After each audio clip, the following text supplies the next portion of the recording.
hapon po. Pagaling pa po kayong Davao, ma'am? Yes po. Opo, ano pong may paglilingkod namin, ma'am? Sana mabayaran niya ako kasi puro pangako kasi siya. Puro pangako. Sana noon pa yung sabi niya sa amin, yung doon sa pangyayari talaga, pumunta kami doon sa sa porsyento kasi pinapunta kami nung ni Sir Estropia, yung investigator. Yes, ma'am. Yun doon, nandoon siya kasi tinakas siya sa namin, kapitbahay namin na yung kagawad, itinatago siya. Ma'am Virginia, yung tindahan niyo po, ano po ito? Tindahan po, restaurant, tindahan po Grocery. Grocery. Opo. Nakita po namin yung mga larawan, napaka laki ng pinsala. Opo. Opo, wala po bang sugatan o nasawi po doon sa insidente, ma'am? O kalabas ko lang, siguro mga 15 minutes or 20. Nakalabas ako. Tapos biglang may sumabog.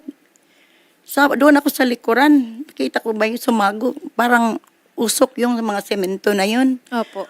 Sabi ko, anong nangyari? Yung nandoon na kami sa sa police station. Sabi ko sa kanya, sabi niya, siyang magpaayos lahat.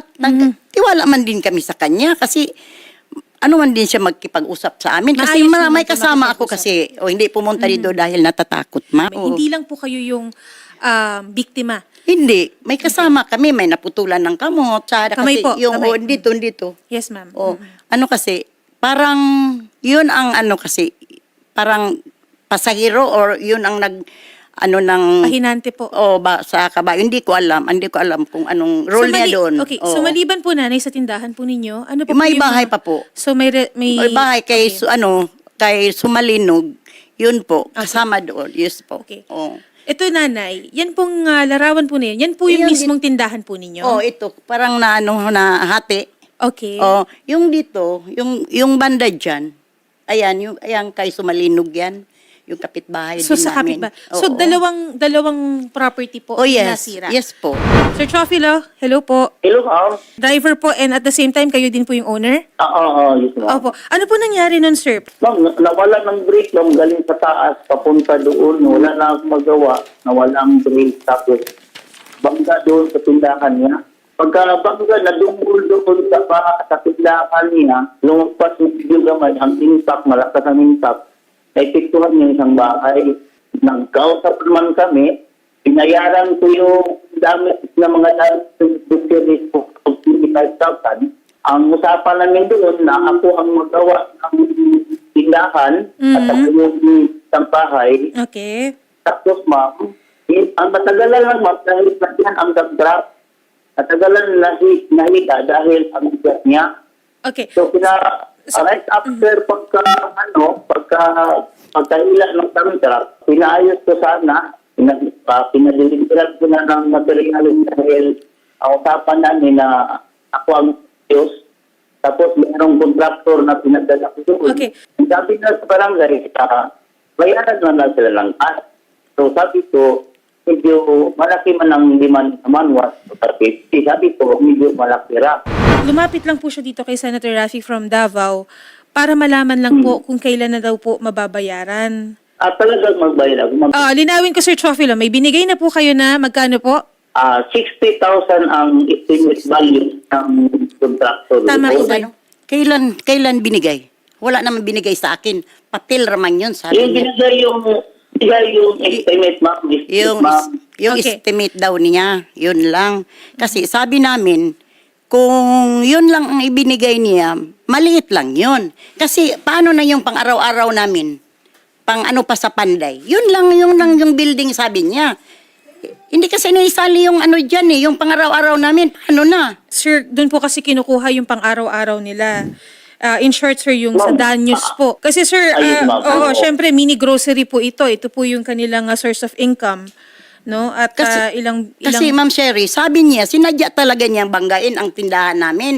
Sinabi talaga yan niya. Pero, Sir Chofilo, kayo naman po ay willing naman po na ayusin po ito. Yes, ma'am. Yes, ma'am. Talagang ayusin ko yun, ma'am. Dahil yung mga gamit ng grocery, ma'am, binayaran ko na Tapos sana. na yun. Opo. Tapos na yun. So tapos na yun. Okay. So tapos na pong maisettle no yung sa grocery. po. So Opo. wag na natin yun isama, Oo, nanay. hindi na. Okay. Ngayon po, nanay, ano na lang po ang kailangan nating ayusin yung sa tindahan, yung Pang-araw-araw. Yung Okay. pang-araw-araw namin. Okay. meron po ba kayong estimate, Nay? 80 sa ano na yan, lahat-lahat na. Kailan niyo po maisa-settle, sir, yung 80,000? Bigyan lang ako ng isang buwan, ma'am. Isang buwan, Sir, 50,000. katagal naman ho ng isang buwan. O kung gusto niyo, sir, kahit sa May 3, magbigay kayo ng kahit pauna man lang, sir, na 40,000.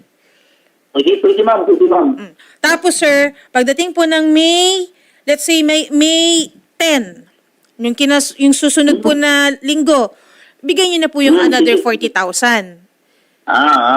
Okay kayo dun, sir? Mayo. Sige, ma'am. Ma'am, okay po kayo doon? Okay na okay yun. Pero anuhin ko pa yung pang-araw-araw namin. Okay. Meron na po ba kayong estimate, ma'am? Sa tindahan ko po. Yes, ma'am. Ang pinakamaliit, 1.8 So, sir, 1.8. Magkano na? per day. May isa pa akong suggestion, sir. Para isahan na lang. Sa May 3, isama nyo na doon yung kalahati po nung sa danyos na hinihingi ni ma'am. Pero kayo na po mag-usap niyan, ma'am. Sir Ilang Chofil. danyos, ma'am? Oo. Para hati. Kung alam ko pong nabibigatan kayo, hatiin nyo na lang po. Pati po yung sa danyos. Pwede, ma'am. Pwede. Para by May 11, wala na po kayong poproblemahin kay ma'am. Ilan man yung danyos, ma'am? Kasi sir, 1.8 daw po yun. Sisingilin niya na nawala sa kanya simula February 13. Ang laki naman yun, ma'am. Dahil, yun, ma'am, ang laki. Yun lang ang pinakamaliit na ibinigay ko sa inyo. Gusto niyo yung 2.5. Magpili kayo dyan. Yun ang hirap sa'yo ka, puro pangako. Wala namang, hindi, sabi mo, magpanday ka, hindi naman pumunta yung panday mo. Puro ka pangako. Kung tatawagan ka, hindi ka naman masasagot. Pumunta ka pa doon sa ano namin, barangay, nagpatawag ka ng conference, hindi ka dumating. Yung pangako mo sana doon sa police station, pinangakuan mo. Sabi ko, sir, tumawag din si Chupilo. Hindi.